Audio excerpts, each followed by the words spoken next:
আচ্ছা, এখন next topic হইলো power in an AC circuit.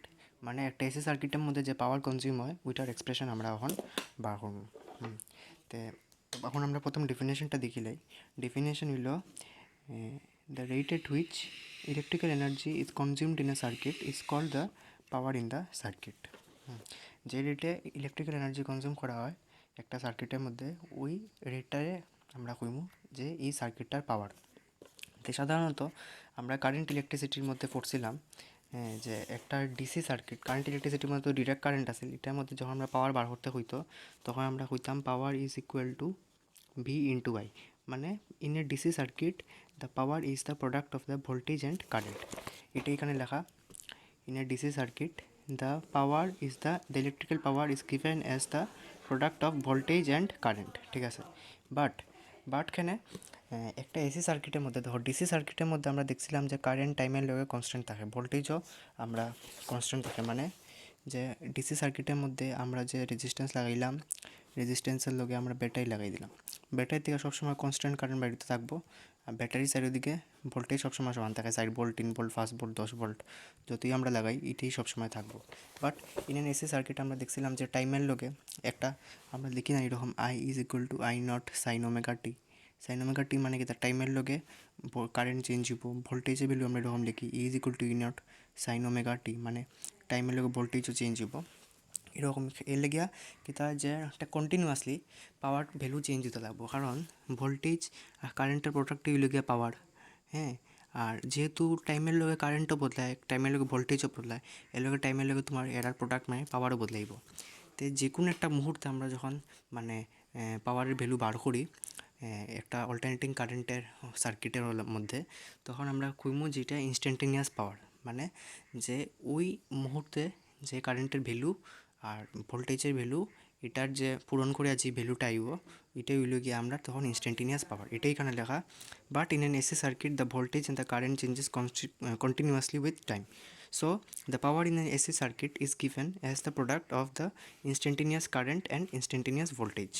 তো আমরা ইনস্ট্যান্টেনিয়াস ভোল্টেজ আর কারেন্টের ভ্যালু ধরে লাই, let E is equal to E naught sine omega T be the instantaneous voltage and I is equal to I naught sine omega T minus 5 be the instantaneous current. এখানে আমরা sign omega টি minus 5 এখানে ধরছি, কারণ হইল current আর voltage সবসময় একলগে চলে না ইন অ্যান এসি সার্কিট। একটা কেসই চলে যখন সার্কিটের মধ্যে খালি রেজিস্টার লাগানি থাকে। তা আমরা তো খালি রেজিস্টারের সার্কিট আমরা সবসময় নিতাম না, আমরা ইন্ডাক্টারও থাকবো, হ্যাঁ ইন্ডাক্টারও থাকবো, ক্যাপাসিটারও থাকবো, বোথটা থাকবো। এর লিগে আমরা একটা জেনারেলাইজড কেস নেবো, যেটার মধ্যে আমরা ধরছি যে কারেন্ট ভোল্টেজ থেকে ফাই অ্যাঙ্গুল পিছে। Here phi is equal to angle by which the current lags the voltage.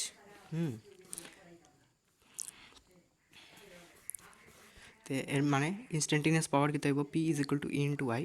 তো ই সমান E naught sine omega T, I সমান আই নট সাইন ওমেগা টি।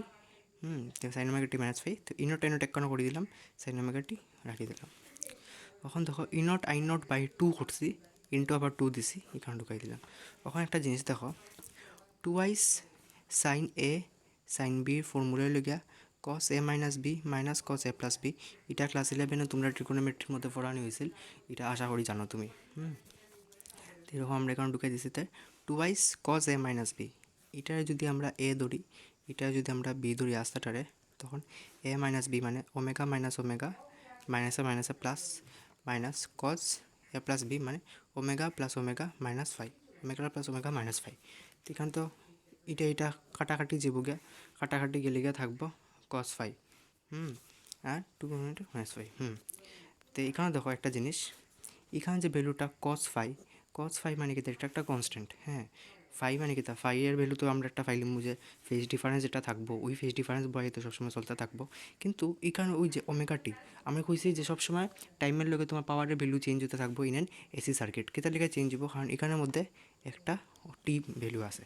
হ্যাঁ, এখানে এটাই লেখা, the term cos omega t minus 5 quotation দিলে the time cos omega t minus 5 in the equation 1 is time varying.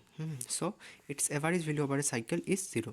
একটু আগে তোমার আমি দেখাইছিলাম যে average value of current over a complete cycle is 0 AC কারেন্টের মধ্যে। এটা ডিরাইভেশনও তোমার করাই দিছিলাম আমি, তো এটা দেখিলেও এর মানে কিতা যে অ্যাভারেজ ভ্যালু কেনে হইব দেখো ওভার কমপ্লিট সাইকেল জিরো কেমন লাগবে দেখো টুয়াইস কস ওমেগা টি মাইনাস ফাইভ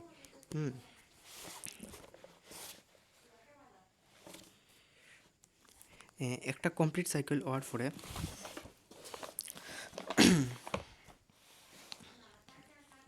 বুঝাইতাম তোমার এখন বুঝতে পারবাই না বাদ দাও এটা তো বুঝে সময় যাব অতখানি খালি বুঝিয়ে রাখো যে মানে যেহেতু এটা একটা টাইম ভেরিং ফ্যাক্টর মানে কি তা এভারেজ ভ্যালু আবার কমপ্লিট সাইকেল জিরো ওরকম বলতে পারবা যে ইএমএফ এর ভ্যালু তো এরকম থাকে টাইমের লগে ওরকম হয় একটা টাইম পিরিয়ড শেষ হওয়ার পরে জিরোতে শুরু হয়ে আবার জিরোতেই যায় না এর মানে কি তা এটা যখন জিরোর থেকে টি যাব তখন এটা জিরো হয়ে যাব আস্তাটার জিরো হয়ে যাব এখানে একটা কিছু বাইরে হবো যেটা লিখে এটা ফাইভ মাইনাস ইয়া ফাইভ সমান হইয়া কাটাকাটি হইয়া জিরো হয়ে যাব এর মানে কি তা যে যখন আমি অ্যাভারেজ ভ্যালু নিমু তখন খালি আমার ই টার্মটা থাকবো আর ই টার্ম তো জিরো হয়ে যাব এটাই লিখছি E naught I naught by two cos phi minus zero E naught I naught by two cos five